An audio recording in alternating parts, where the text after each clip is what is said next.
Thank you very much, Minister. Thank you, dear Evangelos, for receiving me here at the Ministry of Foreign Affairs, and thank you for a very fruitful and interesting discussion, which will continue after this press conference. And I would like to thank you for Greece's enduring support to NATO, despite the tough economic choices you have to make. And this is a question for all of us, how to deal with increasing security threats at a time when our budgets are under pressure. And the best answer to that question is cooperation.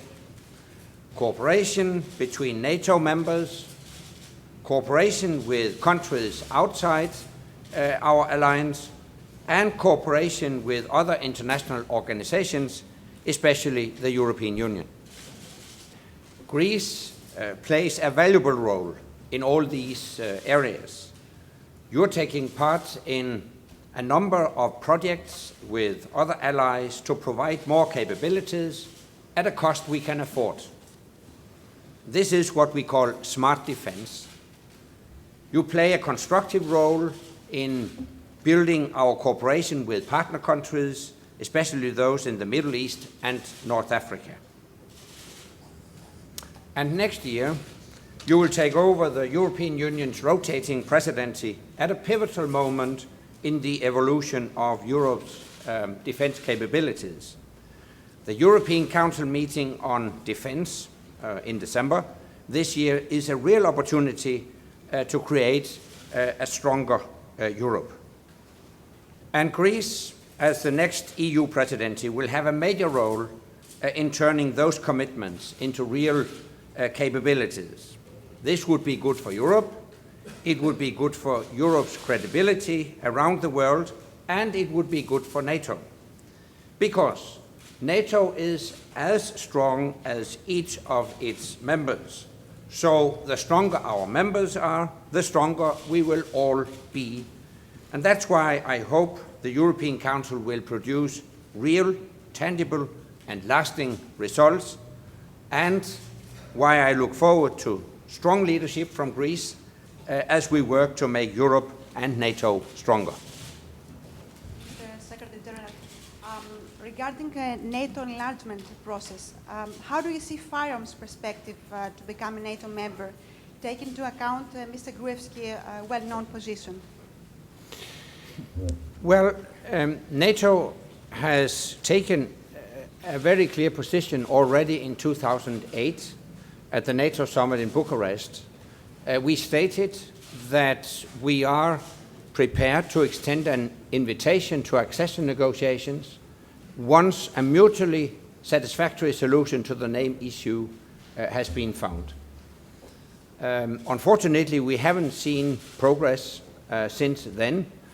But the decision we took at the Bucharest summit still stands. So once a solution has been found, an invitation can be extended. Secretary General, my question is, do you see any NATO involvement in Syria? I don't see any further role for NATO. I use the term further role because NATO already plays its part.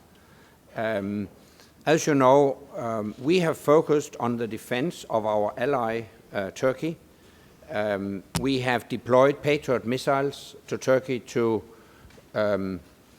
ensure effective defense and protection of the Turkish population and Turkish territory. But I don't foresee any further role. Having said that, I would also like to stress that there is no military solution to the conflict in Syria. To achieve a long-term and sustainable solution, we need a political process and a political settlement. In that respect, I welcome the joint US-Russia initiative to organize an international conference. I urge both the government and opposition in Syria to participate in that conference and hopefully pave the way for a long-term, sustainable political solution. Secretary General, today the Libyan Prime Minister was released following his abduction. Can you tell us what your view is on the state of Libya and your opinion on what NATO should or could do to help improve it, if anything? First of all, let me stress that I, of course, welcome that the Prime Minister of Libya has been released. The security situation in the country is a matter of concern. In May this year, the Libyan authorities forwarded a request to NATO, a request for assistance to help